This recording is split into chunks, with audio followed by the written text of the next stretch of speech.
Assalamualaikum warahmatullahi wabarakatuh. Alhamdulillahirrabbilalamin. Wassalatu wassalamu ala asrafil anbiya'i wal mursalin wa ala alihi wa ashabihi ajma'in. Pertama-tama yang kami hormati Bapak dosen pengampu mata kuliah Metode Penelitian Kualitatif, Bapak Muslim MPDI, dan teman-teman sekalian yang telah menyaksikan video kami. Kami dari kelompok 1 yang beranggotakan saya Cahyaningrum, Hasmar Hidayat Siregar, Halija, dan juga Muhammad Arif Hidayatullah dengan judul kami Masalah Penelitian dalam Penelitian Kualitatif akan membawakan materi kami pada hari ini. Baiklah, langsung saja saya pemateri pertama akan menyampaikan tentang pengertian masalah dan juga sumber masalah. Adapun pengertian masalah adalah menurut Punaji, masalah adalah keadaan atau kesenjangan antara harapan dan juga kenyataan. Masalah sebagai gap antara kebutuhan yang diinginkan dan Adapun menurut Moleong, menyatakan masalah adalah lebih dari sekedar pertanyaan dan jelas berbeda dengan tujuan. Faktor yang berhubungan tersebut dalam hal ini mungkin berupa konsep dan data empiris, pengalaman, atau unsur lainnya. Sejalan dengan pendapat itu, Sugiono juga mengemukakan masalah merupakan penyimpangan dari apa yang seharusnya dengan apa yang terjadi, penyimpangan antara teori dengan praktik, penyimpangan antara aturan dengan pelaksanaan, penyimpangan antara rencana dengan pelaksanaan, dan penyimpangan antara pengalaman masa lampau dengan apa yang terjadi sekarang. Adapun sumber masalah. Dari pengertian masalah di atas, kita dapat mengetahui ada beberapa sumber yang dapat menjadikan masalah itu ada. Yang pertama itu masalah itu dapat terjadi dengan adanya penyimpangan antara pengalaman dengan kenyataan. Terdapat penyimpangan antara yang telah direncanakan dengan kenyataan. Lalu yang ketiga ada pengaduan. Yang keempat ada kompetensi. Itulah yang merupakan suatu sumber dari suatu masalah. Adapun contoh daripada sumber masalah atau masalah itu salah satunya adalah tentang kemajuan SDM di Indonesia. Kita lihat saja banyak negara-negara lain yang memiliki penduduk yang sedikit. Assalamualaikum warahmatullahi wabarakatuh. Saya atas nama Hasmar Hidayat Siregar NIM 0301183228. Nah, di sini saya akan melanjutkan pembicaraan dari saudara kita Cahyaningrum yang bagian kedua, mengidentifikasi dan memfokuskan masalah. Menurut Saudi 2005, penelitian kualitatif menurut perencanaan yang matang untuk menentukan tempat, partisipan, dan memulai pengumpulan data. Rencana ini bersifat emergen atau berubah dan berkembang sesuai dengan perubahan dalam temuan di lapangan. Desain yang berubah atau emergen tersebut bersifat sirkuler karena penentuan sampel yang bersifat purposif. Pengumpulan data dan analisis data dilakukan secara simultan dan merupakan langkah yang bersifat interaktif, bukan terpisah-pisah. Hal yang demikian itu dimulai dengan melakukan identifikasi masalah. Masalah dalam penelitian kualitatif dapat diidentifikasi melalui berbagai hal.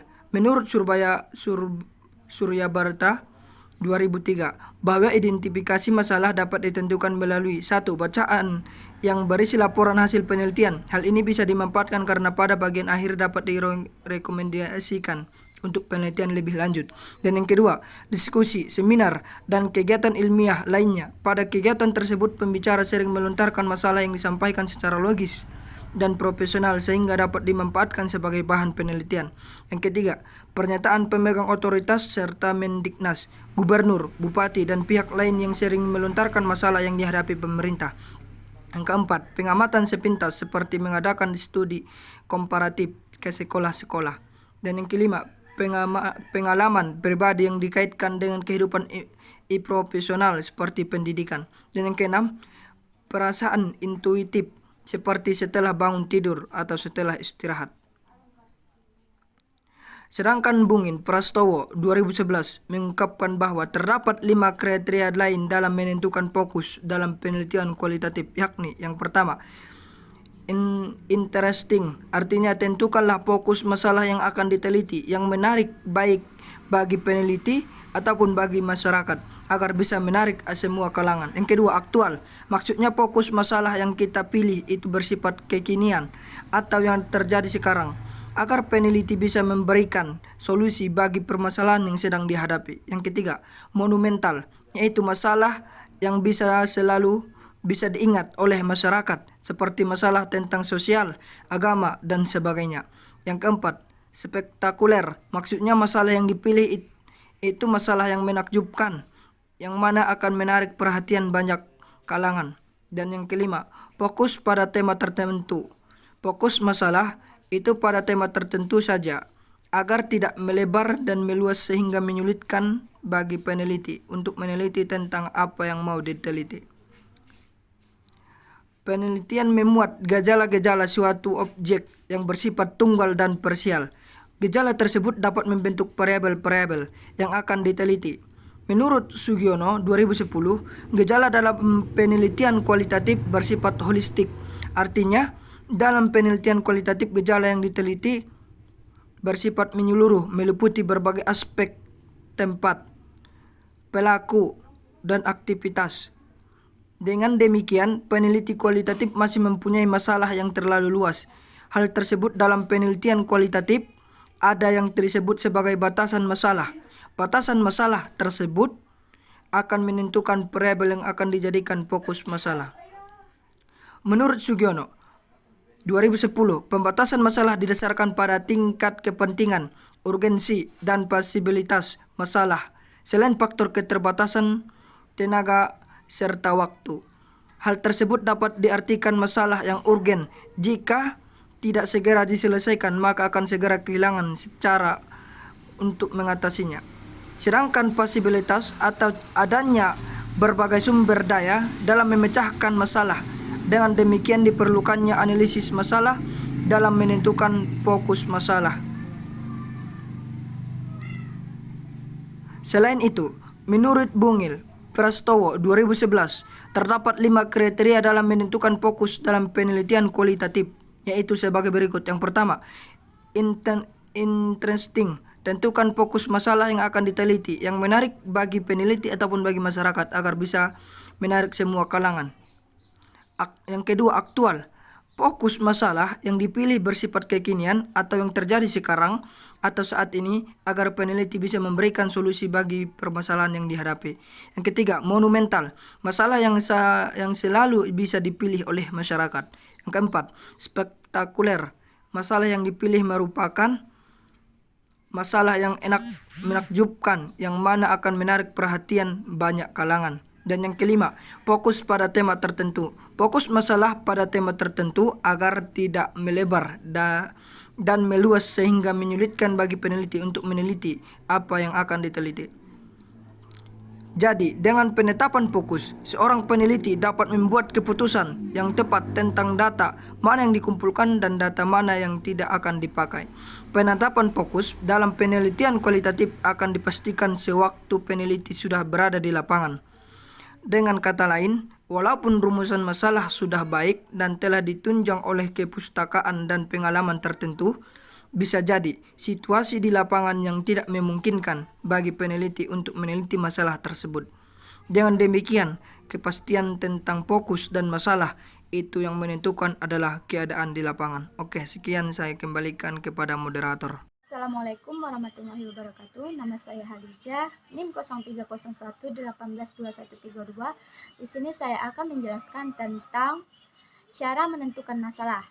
Untuk menentukan masalah dapat dilakukan dengan cara melakukan analisis masalah, yaitu dengan membantu menyusun ke dalam pohon masalah. Dengan analisis masalah, maka permasalahan dapat diketahui mana masalah yang penting, mana masalah yang sedikit penting, dan mana masalah yang tidak penting. Melalui analisis masalah ini juga dapat diketahui dari akar-akar permasalahannya. Ada beberapa poin yang mengenai pengertian analisis pohon masalah. Yang pertama itu, analisis pohon masalah merupakan suatu alat atau pendekatan untuk mengidentifikasi dan menganalisis masalah. Yang kedua, pohon masalah menggambarkan rangkaian hubungan sebab akibat dari beberapa faktor yang saling keterkaitan. Yang ketiga, alat atau teknik analisis pohon masalah umumnya digunakan pada tahap perencanaan. Yang berikutnya, kegiatan yang dapat dilakukan peneliti untuk membantu peneliti menentukan sebuah masalah. Peneliti dapat melakukan kegiatan seperti membaca sebanyak-banyaknya literatur yang berhubungan dengan bidang permasalahan yang akan diteliti. Yang kedua, menghadiri kuliah atau ceramah profesional. Yang ketiga, melakukan pengamatan terhadap situasi atau kejadian yang di lingkungan profesinya. Yang keempat, memikirkan kemungkinan ditemukannya permasalahan-permasalahan dari materi kuliahnya. Yang kelima, melakukan penelitian kecil dan mencatat hasil atau temuan yang diperoleh. Yang keenam, menghadiri seminar-seminar hasil penelitian. Yang ketujuh, mengunjungi berbagai pustaka atau mencari topik yang dapat diteliti. Yang kedelapan, menggabungkan jurnal atau majalah yang berhubungan dengan bidang permasalahan yang akan ditelitinya. Yang kesembilan, mengumpulkan bahan-bahan yang berhubungan bidang masalah yang akan ditelitinya. Ada beberapa kriteria atau ciri dalam menentukan masalah. Yang pertama itu, masalah yang dipilih harus dirumuskan dengan cara tertentu yang menyiratkan adanya kemungkinan pengajuan empiris suatu masalah yang tidak mampu membuat implementasi pengajuan berhubungan atau hubungan-hubungan yang dinyatakannya. Yang kedua, masalah yang dipilih harus mempunyai nilai penelitian. Yang ketiga, masalah yang dipilih harus fleksibel, yakni masalah tersebut dapat dipecahkan. Yang keempat itu, masalah yang dipilih harus sesuai dengan klasifikasi penelitian. Paling tidak, masalah yang dipilih harus menarik bagi si peneliti, cocok dengan kualitas ilmiah dari si peneliti. Sekian yang dapat saya sampaikan. Lebih dan kurangnya saya mohon maaf. Wassalamualaikum warahmatullahi wabarakatuh. Assalamualaikum warahmatullahi wabarakatuh. Di sini saya akan menjelaskan tentang pertimbangan dalam pemilihan masalah penelitian. Baik, jadi supaya permasalahan itu mudah dan bermanfaat untuk diteliti. Jadi sebaiknya permasalahan itu yang pertama harus dipilih dari hal-hal yang menjadi perhatian dan memerlukan pemecahan. Kalau nggak pemecahan ya nggak usah gitu kan. Yang kedua, memudahkan dalam pengumpulan dan penjagaan data yang terkait dengan permasalahan. Nah, itu dia. Yang ketiga, dia itu memang harus memudahkan dalam mengobservasi fakta-fakta yang relevan, lalu yang memungkinkan akan menjadi kunci untuk memecahkan kesulitan atau permasalahan yang ditemukan. Yang keempat, dia harus memiliki literatur yang akan menjadi landasan teoritis untuk membentukkan asumsi sebagai landasan untuk pembentukan hipotesis. Selanjutnya, kita akan membahas tentang kalau bisa dibilang pertimbangan untuk menentukan layak tidak layaknya satu masalah yang diteliti. Nah, ini penting nih. Yang pertama adalah arah masalahnya itu atau dari sudut objektifnya. Jadi pertimbangan itu akan dibuat atas dasar bagaimana penelitian tersebut akan memberikan sumbangan terhadap pengembangan teori dalam bidang yang bersangkutan dengan teoritis penelitiannya dan pemecahan masalahnya bersifat praktis. Memang kelayakan untuk masalah itu untuk diteliti sebenarnya bersifat relatif, tergantung pada konteks materi penelitiannya. Tapi karena belum tentu masalah yang layak untuk diteliti pada suatu konteks tersebut layak diterapkan dengan konteks lain, maka tidak ada tempat kriteria tersebut. Keputusan akan tergantung kepada kecermatan dan ketajaman si peneliti untuk melakukan evaluasi secara kritis. Yang kedua itu adalah apa nih kita bahas ya? Arah calon peneliti. Jadi dari arah ini hendaknya dikaji apakah masalah tersebut sesuai dengan calon peneliti. Baik dilihat dari biaya, waktu yang tersedia, ketersediaan alat dan perlengkapan kajian pustaka atau landasan teoris yang dimiliki dan penguasaan metode yang diperlukan. Oleh karena itu dalam melakukan penelitian, setiap calon peneliti ya harus bertanya gitu kepada dirinya apakah persyaratan di atas dapat dipenuhi. Nah, itulah dia. Lalu ada namanya apabila tidak, sebaiknya dipilih masalah lain untuk modifikasi permasalahan tersebut. Dia harus menggunakan pertimbangan yang di dalam dua hal. Pertama itu pertimbangan personal. Contohnya seperti ini. Apakah masalah penelitian sesuai dengan tujuan yang diharapkan dan harapan-harapan yang lain? Yang kedua, apakah saya benar-benar tertarik dengan permasalahan tersebut? apakah untuk meneliti permasalahan saya memiliki keterampilan, kecakapan, dan latar belakang pengetahuan yang memadai? Yang keempat, apakah saya memiliki akses peralatan, laboratorium, dan sebagainya untuk memerlukan itu semua? Yang kelima, apakah saya memiliki waktu dan biaya untuk menyelesaikan permasalahan tersebut? Nah, selanjutnya adalah dari pertimbangan sosial. Contohnya seperti ini, apakah penelitian ini dihargai dan memiliki kontribusi terhadap pengembangan 5 pengetahuan di lapangan? Yang kedua, apakah teman-teman yang memiliki tenaga atau nilai terhadap para pendidik, orang tua, dan para pekerja sosial dan lain-lainnya? Yang ketiga adalah, apakah penelitian ini akan merupakan petunjuk bagi pengembangan penelitian-penelitian lainnya? Nah, ini penting saya pikir. Yang keempat adalah, apakah peralatan dan teknik yang tidak cukup reliable dalam melaksanakan penelitian ini, maka kesimpulan akan memiliki hal tersebut. Nah, jadi inilah yang kira-kira harus kita bahas secara kritis, saudara-saudari sekalian. Billahi taufiq wal hidayah, saya Muhammad Arif undur diri. Assalamualaikum warahmatullahi wabarakatuh.